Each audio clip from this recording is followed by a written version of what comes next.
نن نه 130 سال مخکې جوړ شوی دی دا جومات. په دې کې 10 کاله تیمرګري صاحب مونځ کړی دی او بیا مطلب د هغې نه وفات شوی دی او دا جومات جوړو په دې طریقه باندې د لرګي نه. دا اورېدو د مشرانو خبره ده چې دا د انډیا والا ترکاڼانو جوړ کړی دی.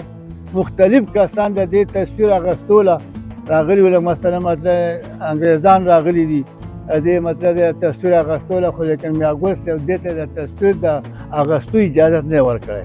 دا ما چې هغوی دا ویل چې دا سیمپل موږ له راکړئ او موږ تاسو له دا به د سیمټ د دغه نه جوړ کړو، خو هغه اجازت هم ورنه کړو. میاګلان صاحبانو کشر باباجي او ولی باباجي صاحب د دې اجازت ورنه کړو هغوی له دې.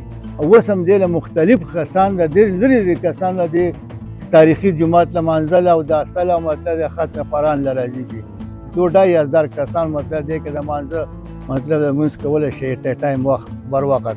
لرګی دي دا د کوهستان نه راوړل شوی دی.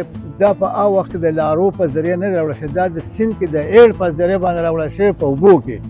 دا دیار لرګی دی. د دې هر هغه څومره کال چې وشو تاسو د مخکې دی تاسو وینئ چې اوس هم دا 100 کاله عمر نوره مړی چې څنګه جوړ دی د ابتدایي نه هغه شانتې حالات کې دی. دې کې داسې خاص مطلب مرامت نه دی شوی. تیمرګري باباجي صاحب زما ورنیکه و او زموږ ټوله فیملي دې جومات ته مانځله راځي او د دې مرامت به انشاءالله هم کوي او دا چې به کوم حالات کې دی په دې کې به انشاءالله په دې کې ډېر زیات انګریزان هم راغلي دي ولا چې دا لرګی موږ له راکوي موږ به یې د ټایلونو جوړ کړو دا به یې جوړ کړو زموږ اپلوډونه ولا نه دی ورکړی.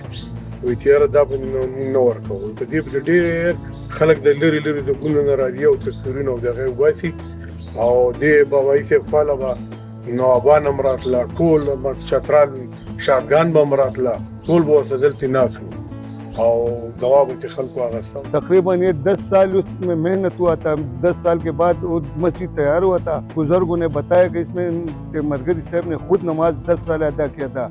इसके बाद उसका पोत हो गया था.